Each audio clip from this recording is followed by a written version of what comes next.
Pernahkah Anda mendengar kalimat, mengapa orang Batak makan orang? Ternyata kalimat tersebut bukanlah tanpa alasan. Karena di desa ini, cerita tentang makan orang itu bermula. Desa Ambarita atau Huta Sialagan terletak di Pulau Samosir. Untuk mencapai tempat tersebut, dari Medan membutuhkan waktu 5 jam hingga tiba di pelabuhan sebelum menyeberang ke Tomok, Pulau Samosir. Hampir 400 tahun yang lalu, Raja Sialagan membuat suatu sistem persidangan atau biasa disebut parsidangan oleh masyarakat Batak. Di tempat inilah Raja bermusyawarah, memutuskan suatu perkara atau memberikan hukuman pada terdakwa. Tak hanya Raja, sidang tersebut dihadiri oleh raja-raja lain yang mendapatkan undangan. Tua-tua kampung sebagai penasehat raja, para dukun, dan hulu balang atau penjaga raja. Lalu kejahatan apa saja yang diadili di tempat ini? Jika masih melanggar kejahatan ringan seperti mencuri, tidak akan mendapat hukuman pancung, namun harus membayar denda 4 kali lipat dari apa yang dicuri. Bagaimana jika tidak mampu membayarnya? Maka pencuri tersebut akan menjadi budak raja atau hatobannya raja. Bagian terlibat dalam kasus pembunuhan dan pemerkosaan, keputusan berada di tangan para tua-tua kampung, bukan raja, karena raja hanya mengesahkan. Tetapi jika ada seseorang yang melakukan kejahatan benar-benar tidak dapat dimaafkan oleh raja, seperti pengkhianat kerajaan, panglima perang musuh yang tertangkap, dan orang yang mencoba mengganggu keluarga atau istri raja, hukumannya adalah pancung.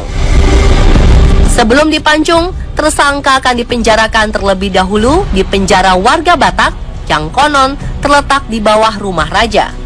Pada umumnya, di bawah rumah raja adalah tempat para binatang dipelihara. Artinya, ketika ada seseorang yang tidak dapat dimaafkan oleh raja, dianggap sama seperti binatang. Setelah dipancung, raja akan bertanya, siapa yang mau memakannya? Karena di mata raja, ia bukan lagi manusia. Namun khusus untuk jantung dan hati, biasanya akan dipersembahkan untuk raja dan orang-orang berilmu, seperti para hulu balang dan raja lain yang menginginkannya. Lalu mengapa mereka mau memakannya? Dipercaya dengan memakan anggota tubuh manusia akan menambah ilmu kekebalan dan ilmu sihir yang dimiliki. Dengan adanya hukuman mati hingga kanibalisme ini digunakan raja untuk menjaga eksistensi dan kewibawaan kerajaan. Sehingga jika ada seseorang yang ingin berbuat kejahatan, akan berpikir berulang kali. Hukuman ini akhirnya berakhir pada awal abad 19 dengan ditandai datangnya para misionaris dari Amerika, Belanda, dan Jerman yang membawa agama dan kemudian diyakini oleh Raja Sialagan.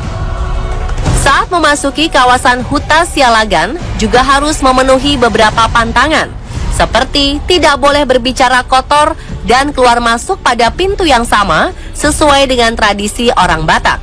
Kejadian-kejadian aneh juga pernah terjadi di tempat ini. Ada juga ya tamu-tamu di sini suka bandel ya, karena dekat dia keluar dari sana. Padahal sudah kita ingat, tolonglah ya. Karena kalau sepanjang kami sudah ingatkan kalau terjadi apa-apa, kami lepas tangan. Kalau yang sana belum pernah ya. Tapi ada orang yang datang sini, tahu-tahu duduk di sini dia nyanyi sendiri, nari sendiri. Saya juga bingung loh, kenapa dia nari? Ternyata cek punya cek, ya, periksa punya periksa. Ternyata dia tuh sebenarnya turunan dari sini dan merantau dan tidak pernah datang kemari setelah besar, bahkan orang tuanya, ya kan? Nah itulah orang Batak itu jangan sampai lupa lah kampung halamannya, karena begitu dia datang itu bisa kemasukan. Dia nari-nari di sini kita kaget loh, nari-nari terus nyanyi, ada apa? Jadi dia kemasukan mungkin yang ini percaya tidak percaya ya, mungkin kakek-kakeknya datang, kenapa kamu nggak datang-datangi kampung halamanmu? Tak hanya meja persidangan dan eksekusi, tempat yang masih asli dari dahulu hingga sekarang ini juga menyimpan berbagai misteri.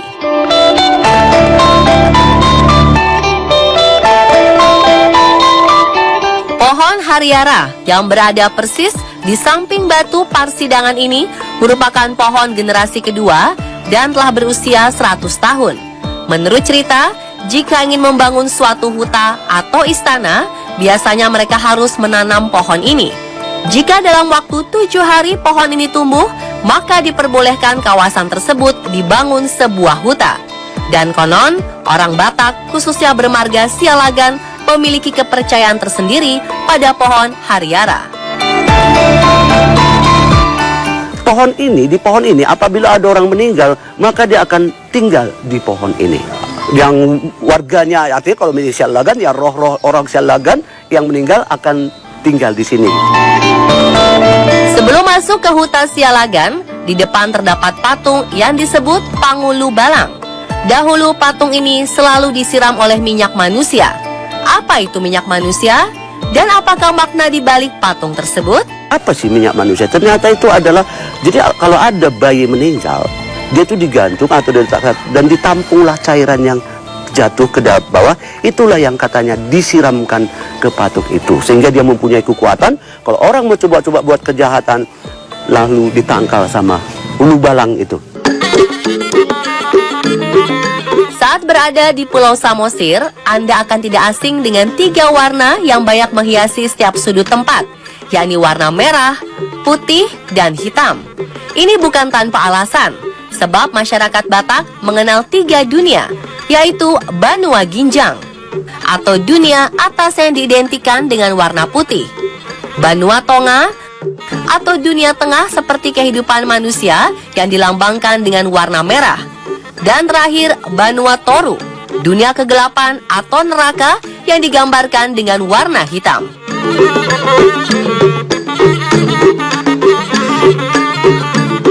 Menurut Bapak Gading Jansen Sialagan, tugu perkumpulan keluarga Raja Sialagan ini berisikan tulang belulang keturunan Sialagan.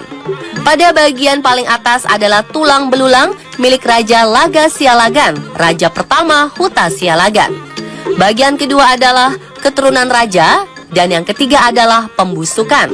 Banyak orang yang datang ke sini, terutama keturunan Sialagan yang tidak mengenal asal-usulnya, mengalami kejadian aneh, seperti kemasukan roh nenek moyang. Maka dari itu, Bapak Gading Jansen Sialagan selaku penguasa huta biasanya akan meminta orang tersebut untuk bertapa di tugu ini untuk mengetahui asal-usul keturunan. Dan pemirsa, begitulah asal-usul Huta Sialagan, desa yang disebut sebagai desa kanibal di Sumatera Utara versi On The Spot.